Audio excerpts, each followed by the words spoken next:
நடைபெற இருக்கின்ற 2026 சட்டமன்ற தேர்தலில் அகில இந்திய சித்த வைத்தியர்கள் சங்கம் தங்களது முழு ஆதரவை அனைத்திந்திய அண்ணா திராவிட முன்னேற்றக் கழகத்திற்கு ஆதரவு. சென்னை சேப்பாக்கம் பத்திரிகையாளர் மன்றத்தில் பாரம்பரிய அகில இந்திய சித்த வைத்தியர்கள் சங்கத்தின் நிறுவனர் மற்றும் பொதுச் செயலாளருமான பிரம்மஸ்ரீ மருத்துவர் ஜி. கருணாமூர்த்தி அவர்கள் செய்தியாளர்களை சந்தித்தார். அப்போது பேசிய அவர், பரம்பரை சித்த வைத்தியர்களின் வாழ்வாதாரத்தையும் அவர்கள் குடும்பத்தையும் 1992ஆம் ஆண்டில் பட்டியலிடப்பட்ட சித்த மருத்துவர் பரம்பரையாளர் உரிமம் சான்று வழங்கி சித்த வைத்தியர்களை பாதுகாத்து வந்தார் அப்போதைய முதல்வர் ஜெ. ஜெயலலிதா அவர்கள். அதன்பின் 2012ஆம் ஆண்டு மீண்டும் வழங்குவதாக கூறிய நிலையில் அரசியல் ஏற்பட்டு சூழ்நிலை காரணமாக வழங்க முடியாமல் ஆகிவிட்டது. எனவே வரவுள்ள 2026 சட்டமன்ற தேர்தலில் எங்களது நீண்ட நாள் கோரிக்கையான பட்டியலிடப்பட்ட சித்த மருத்துவர் பரம்பரையாளர் மற்றும் நல வாரியம் அமைத்து தருமாறு அதிமுக பொதுச் செயலாளர் எடப்பாடி கே. பழனிசாமி அவர்களிடம் கோரிக்கை வைத்தோம். அதற்கு அவர்களும் நாங்கள் ஆட்சிக்கு வந்தவுடன் பரிசீலித்து வழங்குவதாக கூறியுள்ளார். ஆகவே 2026ஆம் ஆண்டு சட்டமன்ற தேர்தலில் அகில இந்திய சித்த வைத்தியர்கள் சங்கம், தமிழக பரம்பரை சித்த வைத்திய சங்க கூட்டமைப்புகளும், மூலிகை வளர்ப்பு விவசாயிகளும், நாட்டு மருந்து கடை உரிமையாளர்களும், சித்த மருத்துவ மருந்து தயாரிப்பு நிறுவன உரிமையாளர்களும் ஒருங்கிணைக்கப்பட்டு வருகின்ற சட்டமன்ற தேர்தலில் சுமார் 10 லட்சம் வாக்குகளை அனைத்திந்திய அண்ணா திராவிட முன்னேற்றக் கழகத்திற்கும் மற்றும் என்டிஏ கூட்டணிக்கு ஆதரவு தருவது என முடிவு செய்துள்ளதாக கூறினார். அனைவருக்கும் வணக்கம். அகில இந்திய சித்த வைத்திய சங்க பொதுச் செயலாளர் கருணாமூர்த்தி என்னுடைய பெயர். பாரம்பரிய அகில இந்திய சித்த வைத்திய சங்க சார்பாக இன்றைக்கி ஒரு முக்கிய செய்தியை நம்மளுடைய ஊடகங்களுக்கும் தமிழ் மக்களுக்கும் தெரியப்படுத்துகிறோம். இந்த செய்தி என்னன்னு கேட்டிங்கன்னா ரொம்ப முக்கியமான செய்தி. பார்த்தோம்னா ஒரு 35 ஆண்டு காலமாக எங்களுடைய வாழ்வாதார போராட்டமான ஒரு செய்தி இது. ஏன்னா இன்னும் வரைக்கும் நாங்கள் போராடிக்கிட்டு தான் இருக்கோம். தமிழகத்தில் பார்த்தோம்னா பரம்பரை சித்த வைத்தியம், இந்த சித்த வைத்தியம் என்பது தமிழகத்தில் மட்டும்தான் இருக்குது, மற்ற எந்த ஸ்டேட்லேயும் கிடையாது. மற்ற ஸ்டேட்லாம் பார்த்தோன்னா ஆயுர்வேதாவாக இருக்கும். தமிழகத்தில் பார்த்தோம்னா நம்மளுடைய சித்தர்கள் வம்சத்தில் வந்தவங்க நாங்கள் எல்லாருமே மூதாதையர்கள்லேருந்து கிட்டத்தட்ட ஒரு 2000 ஆண்டு காலமாக அந்த சித்த மருத்துவத்தை பார்த்து வந்துகிட்டு இருக்கோம். அதன் பின்பு பார்த்தீங்கன்னா படிப்பதற்கான பட்டதாரிகளுடைய காலேஜுகளை ஓப்பன் பண்ணாங்க.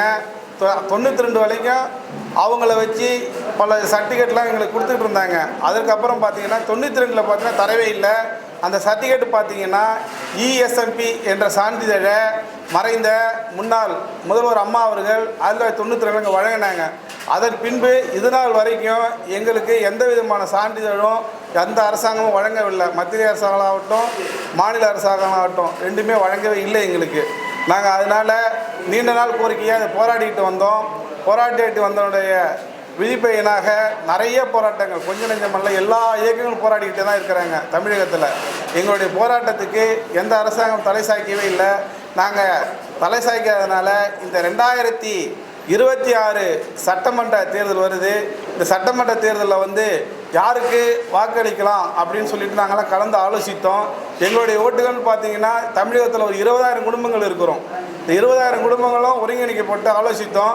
அந்த ஆலோசனை பேரில் பார்த்தோம்னா எங்களுக்கு ஒரு முடிவெடுத்ததில் எங்களுக்கு யார் இஎஸ்எம்பி சான்றிதழ் தராங்களோ, எலிஸ்மெண்ட், அதாவது பரம்பரை சித்த வைத்தியர்கள் கிராமப்புறங்களிலும் நகரங்களிலும் பார்ப்பதற்கான ஒரு சான்று கேட்குறோம். எங்களுக்கு ஒரு சான்று தான் வேணுன்றோம்.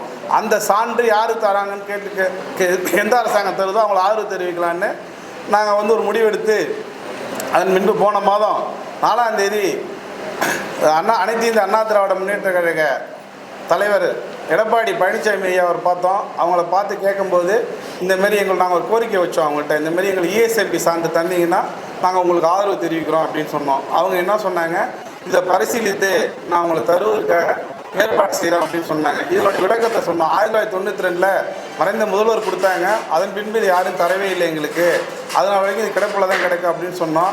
அவங்க என்ன சொன்னாங்கன்னா, இதில் என்னென்ன விஷயங்கள்லாம் இருக்குதுன்னு கேட்கும்போது நாங்கள் லெட்டர்ட்டாக பண்ணி அடித்து கோரிக்கையாக வச்சு கொடுத்தோம். அந்த கோரிக்கையை அவங்க படித்து பார்த்துட்டு இதை நான் பரிசீலனை பண்ணி இந்த அரசாங்கம் நாங்கள் வந்த உடனே உங்களுக்கு செய்து தரும்னு சொல்லியிருக்கிறாங்க. எங்களுடைய கோரிக்கை என்னென்னா, எங்களுடைய கோரிக்கை இந்த ஒரு கோரிக்கை தான், இஎஸ்எம்பி சான்றிதழ் நலவாரியம் கேட்குறோம். நாங்கள் நலவாரியம் எங்களுக்கு வேணும். ஏன்னா ஏதாவது ஒரு எல்லாத்துக்கும் நலவாரியம் இருக்குது. இன்றைக்கி பரம்பரை சித்தவத்திற்கு நலவாரியமே இல்லை. அந்த நலவாரியம் கேட்குறோம். அது மட்டும் இல்லாமல் மறைந்து, அதாவது பல்வேறு மூலிகைகள்லாம் இன்றைக்கி அழிஞ்சிக்கிட்டு வருது. அந்த அழிஞ்சிக்கிட்டு வர மூலிகை பண்ண வைப்பதற்கு எங்களுக்கு உதவ சொல்கிறோம்.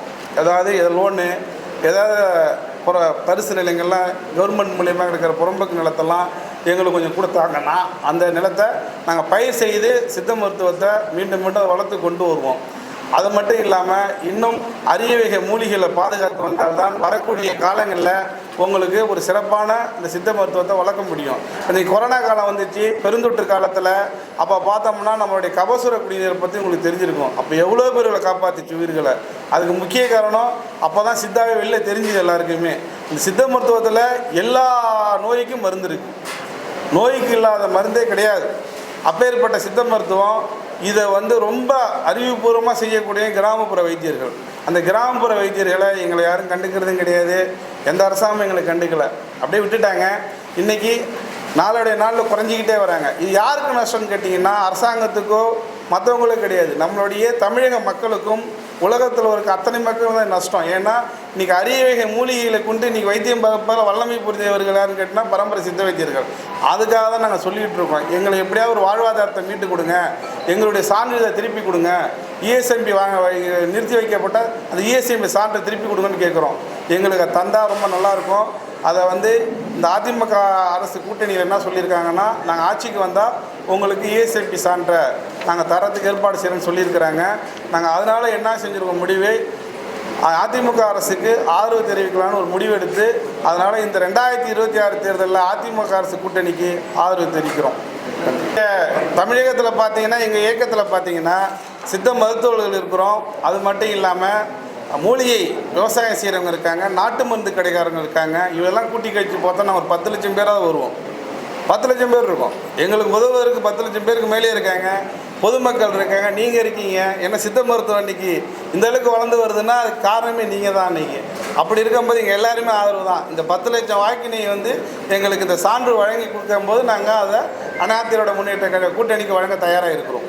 நிறைய இடங்களில் சித்த மருத்துவர்கள் கோழி மருத்துவர்கள்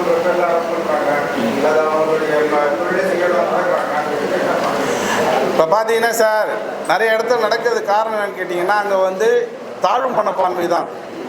அது பார்த்தீங்கன்னா தாழ்வு மனப்பான்மை தான். நம்மளுடைய சித்த வைத்தியர்கள் பார்த்தீங்கன்னா ஒரு மிகப்பெரிய பெரிய வியாதியாக இருந்தாலும் சிறிய முறையில் மருத்துவத்தை கொடுத்து ஒரு 5 லட்ச ரூபா உள்ளதை ஒரு சாதாரணமாக ஒரு 5000 முடிச்சிருவாங்க. அது ஒரு சூழ்நிலை இருக்குது. அது மட்டும் இல்லாமல் இந்த விஷயம் தானே தவிர்த்து வேறு ஒன்றும் கிடையாது. இதை அரசாங்கம் தான் முடிவு பண்ணணும். அங்கே அரசாங்கம் என்ன செய்யணும், சரி பரம்பரை சித்தையத்தை நீ கேட்ட கேள்வி சரியான கேள்வி, என்ன எனக்கு பாதுகாப்பு இல்லாததான் எங்களுக்கு, அந்த பாதுகாப்பை அவங்க தான் கொடுக்கணும் அரசாங்கம். அது கொடுத்தாங்கன்னா இப்போ இந்த பிரச்சனை எங்களுக்கு வராதில்லை. இந்த செய்தியாளர் சந்திப்பில் அகில இந்திய சித்த வைத்திய சங்கம் தலைவர் மருத்துவர் எம் பாஸ்கரன் மற்றும் நிர்வாகிகள், தமிழ்நாடு சித்த வைத்திய கூட்டமைப்பு சங்கங்கள் நிர்வாகிகள் உடன் இருந்தனர்.